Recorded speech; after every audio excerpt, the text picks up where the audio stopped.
What's the meaning of confined?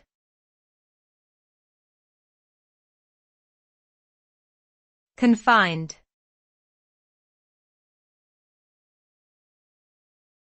Confined.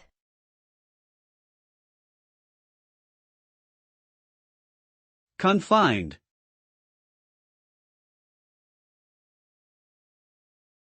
Confined.